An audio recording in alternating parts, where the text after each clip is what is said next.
Interesting perspective about gamergate, or something that I noticed, or something positive on a side note from gamergate.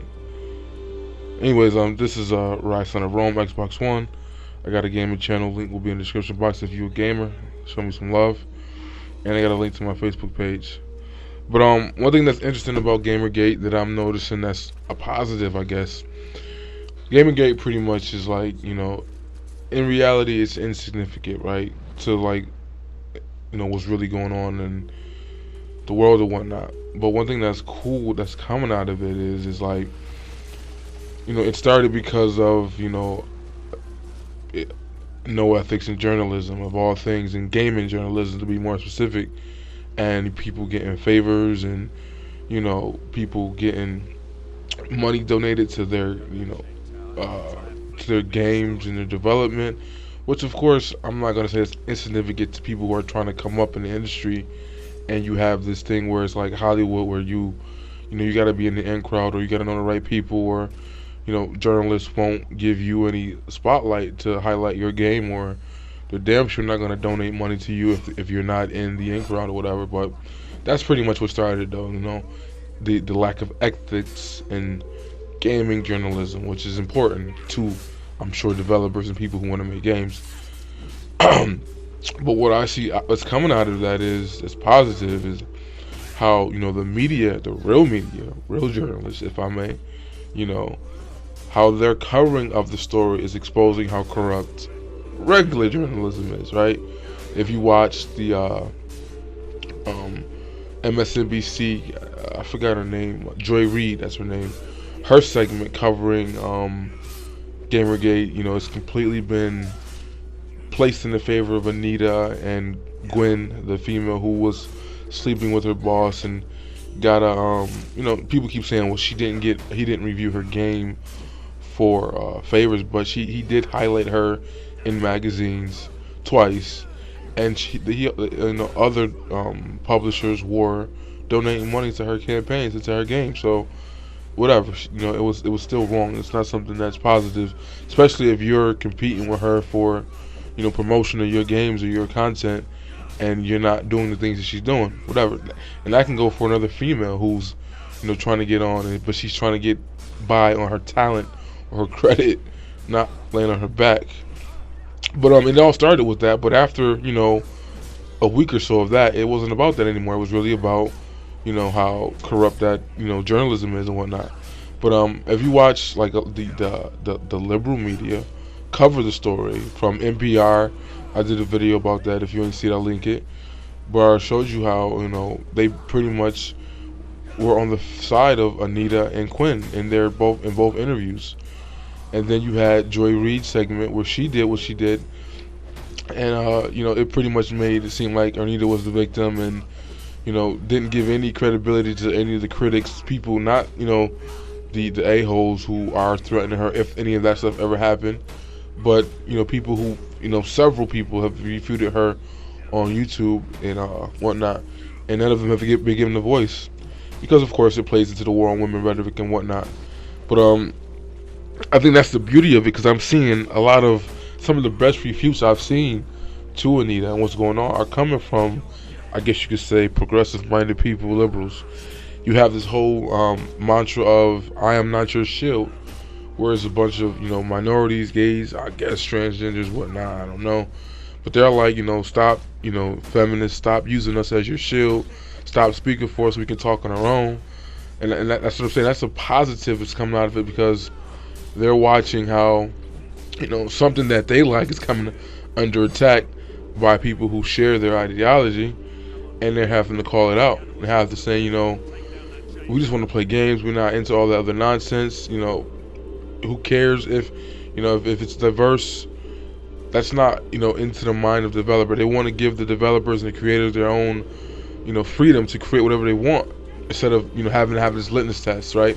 Because they all know that's when tokenism comes in, and when games change, and that's what you're hearing from them. But when I looked at even Colbert, like he's not a real journalist, he's a comedian and whatnot, but people of our culture listen to him like he's the real news or whatnot. And even he did a segment his segment was less biased, I would say, than NPR's or Joy Reid's from MSNBC. But it's still, he played the devil's advocate in the questions and let her respond to them. But he gave her a voice. Again, he didn't give the voice to critics and people who can refute her and can call her out on her bull. And again, even on that show, it was still played that Anita and Quinn and some other females were all the victims in the situation, as if everybody's coming after these girls, and it's a sexist culture, and they hate women and all this other nonsense. And I'm like, all right. One thing that was crazy too is that there was this some group decided that they were going to give money to female developers. Like, they were going to say, make them compete against each other, and whoever wins, they were going to get, they were going to own your content. That's like any other deal, like a record deal. If you're a partner on YouTube, if you're, like the people who sponsor you, they're going to rape you. They're going to get paid off you. But that's the point. They were giving females a platform to allow them to say, okay, so let's see what you can do. And it was other feminist women. I don't know if it was Gwen, but another female. I think she was in the Joy Reid's interview, but she was one of the women who shut it down. That's evil patriarchy and exploiting women. Like, no, they were giving women an opportunity to say, you know what, you can't do this on your own. Let's help you out. But it was females, a bunch of feminists who got that shut down. So that just shows you, is it really that they want equality in gaming, or do they want females to have representation? That example right there will kind of prove it not to be. But I'm sitting back watching it, and I'm watching, most of the response, because most of the, critiques of what's going on in the situation are coming from people who are pretty damn, progressive and leftist in ideology a little bit. And I'm saying they've had the best refutes or conversations about Gamergate, and they're the best people to do it, because they're like, this is something that they love to do. This is something that is a part of their culture, and then it's getting attacked for political motives, or with the there's a what do you call it? There's an agenda behind attacking, and they want to change the culture, and they're like, no, this is something we love to do. We don't want you to change the culture. So they're responding, and I would say that's probably the best thing that I'm seeing coming out of it, is like, what started to be, calling out the lack of ethics in gamer journalism has people now questioning, even liberals questioning, the mainstream media's journalism on covering the topic, because they see how biased it is. They see how, it's not a fair argument when you got the two people coming on and they're able to, plead their case, but you don't have any opposition come on to challenge them, or you play into the narrative. Of course, I expected MSNBC and Joy Reid to play into the war on women narrative and all that stuff. Of course, that was expected. That's just in time for the the elections. If you look at Obama's speech in Rhode Island, like, all that was the elections is in a day or two. Let me go make a couple promises about women and the workforce and all this other stuff. Like, that's all that was. So I'm like, I expected it from MSLSD. I wasn't expecting anything different. But NPR, even though I know they're biased, I would have thought they would have given a little bit more effort to bring on both sides, which is what public funded radio should do. Being that taxpayer dollars do contribute to some of their operations. But that's pretty much it, though. It's like, that's the coolest thing I've seen coming out of Gamergate, is the people who are involved in it, the more progressive minded people, are forced to call out their own peers, or people who claim to be on their team and defending them. I am not your shield, you don't speak for me. This is not an issue for us. We play games. We don't have issues. Are there some idiots in on video games and whatnot? Yeah, but that doesn't mean there's a culture of it, right?